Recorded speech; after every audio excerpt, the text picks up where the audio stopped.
राधे वल्लभ श्री हरिवंश। जय श्री राधे वल्लभ श्री। गुरुदेव, आपके चरणों में कोटि-कोटि प्रणाम।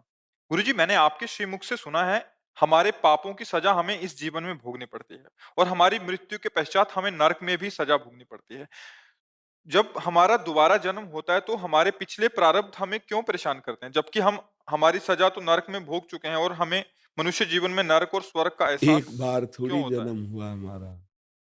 जब से सृष्टि हुई, अनंतों बार हम जन्म ले चुके हैं और हमारे कर्मों का एक स्टॉक है जिसका नाम संचित कर्म है।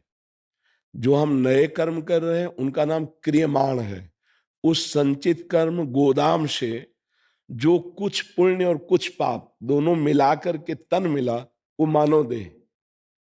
इसमें कुछ सुख आएगा, कुछ दुख आएगा, कुछ दुर्घटनाएं होंगी, कुछ अच्छी घटनाएं होंगी, क्योंकि पाप और पुण्य से मिश्रित मानव देह। पुण्य देह देवता, पाप देह यातना देह, नरक में जो मिलती है। अब इसमें हम जो नए कर्म कर रहे हैं, ये वहां जमा हो रहे हैं जाके। इनका फल अभी कुछ नहीं मिल रहा। नहीं तो जैसे कोई धर्म से चल रहा है, कोई नाम जप कर रहा है, कोई सतमार्ग में चल रहा है और उसको शारीरिक दंड मिल रहा है, परेशानियां आ रही, तो इसका फल नहीं है। ये पूर्व का, जब शरीर रचा गया तब रखा गया था। 20 साल में ये, 10 साल में ये, 35 वर्ष की अवस्था में ये, तो वही भोगना पड़ रहा है। बड़े बड़े संतों को भोगना पड़ता है। वो उसको सह लेते हैं, यद्यपि मिटाया जा सकता है लेकिन उसको सह लेते हैं।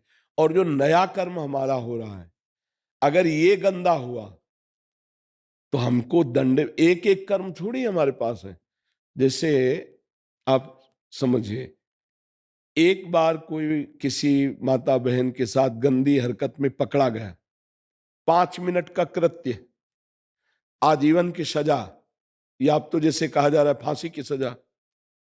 ये एक कृत्य है जो ओपन हो गया, खुल गया। उसने ऐसे कितने पाप किए हैं आप समझ सकते हैं। वो कहेगा मैं पूरी जेल जीवन भर भोग रहा हूं, तो एक कृत्य का भोग रहे हो, लेकिन तुम्हारे ऐसे लाखों कृत्य हैं पूर्व से लेकर अब तक। एक एक क्रिया का कितना भारी भारी दंड है, यही देख लो ना। लेकिन हजारों क्रियाएं ऐसी जो हमारी ओपन नहीं हुई, तो यहां तो नहीं चल दंड मिला, लेकिन वो सब 1 सेकंड का भी लिखा जाता है हिसाब। अब वो जमा हो गया, अब उनमें से कितने पापों का दंड नरक में मिलेगा, पूरा रजिस्टर है और पूर्व का है। अब फिर उसे नई योनि में दिया गया। एक, जैसे जेल में भी जाता है तो कुछ सुविधाएं दे दी जाती हैं, ये आजीवन जेल में रहेगा इसलिए ऐसा ऐसा ऐसा। तो जैसे नरक में भी है, तो बस 5 कर्मों का इसे फल भुगवा दो, शेष इसको नई योनि दो, सुअर बनाओ, कुत्ता बनाओ, ऐसे भटकाते रहो।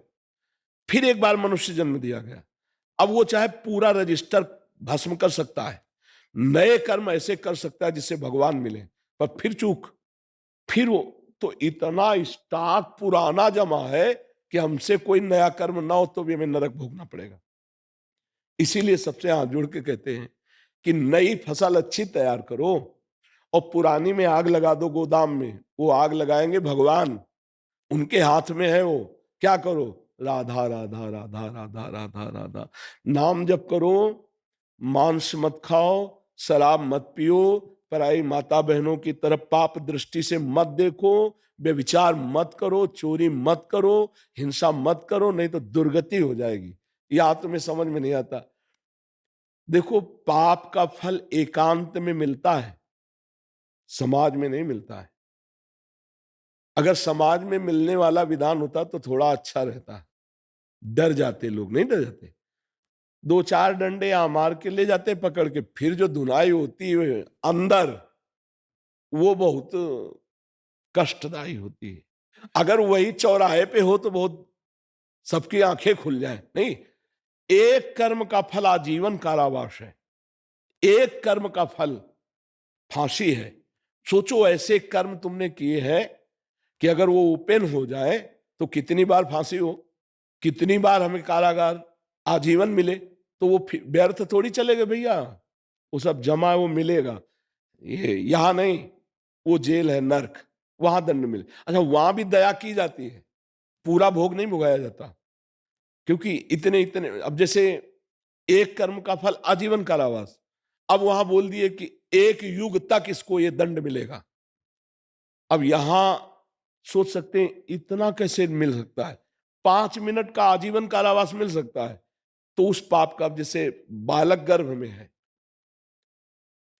अब आपने देखा कि लड़की है, मरवा दिया, अब ये पाप तुम्हें नरक जरूर ले जाएगा, तुम्हारी दुर्गति कर देगा, यहां भी अशांति और वहां नरक भोगना पड़ेगा। और ये पाप लगभग लगभग सब कर रहे हैं। कोई बिरले बच रहा हो, अगर गर्भस्थ शिशु अनाचार दुराचार किए और डस्टबिन में फेंक दिए। ऐसे आप लोग तो समाचार पढ़ते हैं, आप लोग तो देखते हैं, देखिए संसार। अब तुमने तो उसे डस्टबिन में फेंका है, लेकिन तुम्हें ऐसी जगह रो रो नरक में फेंका जाएगा जहां कोई पकड़ने वाला बचाने वाला नहीं मिलेगा। तो ये भाई कह देते हमने ऐसा कौन सा पाप किया है, लौटो, थोड़ा शीशा के सामने बैठो, देखो कितने सुंदर हो, आपको पता चल जाएगा। बचपन से लेकर अभी तक सोचो तो होश उड़ जाएंगे अगर एक एक कर्म का दंड मिले। सच्ची कह रहा हूं, अगर एक एक कर्म का दंड मिले, भगवान तो क्षमा कर देते हैं, बड़े कृपालु हैं। अगर पूरा हिसाब किताब मिले ना, तो इसी जन्म में जो हमने किया है, 1000-2000 बार मनुष्य बनाए जाए ना, तो भी अपने भारतीय कानून के अनुसार हर बार हमें फांसी हो। आप देख लो, अंदर से देख लो। अब हम लोग दोषारोपण करने लगते हैं, भगवान ने ऐसा क्यों। यार भगवान को मत दोष दो, तुम्हें खेती दे दी, उपाय दे दिया, बोगे क्या, बीज दे दिए, ये आम का है, बम्बूल का है, ये दाख है, ये छुहारा है, अब क्या बोगे, बम्बूर। अब कहो भगवान बड़ा निर्दयी, हमारी खेती में काटे। भैया बोया क्या है आपने, बीज तो उसने सब दिए। आप अच्छा कर्म कर सकते थे, आप समाज राष्ट्र की सेवा करके, भजन करके, भगवान को प्राप्ति वाले कर्म, आपने बुरे आचरण किए हैं। तो इसलिए ऐसा कि फिर इतना भगवान कष्ट क्यों देते हैं। नहीं नहीं, भगवान बड़े कृपालु हैं, वो हमारी उस दुर्दशा में भी हमको सहयोग दिया कि नरक से निकाल के फिर मनुष्य बना दिया। पर आज हम फिर भी चूक कर रहे हैं, न नाम जप कर रहे हैं, न धर्म से चल रहे हैं, मनमानी आचरण करते जा रहे हैं, और उनका फल भोगना पड़ेगा।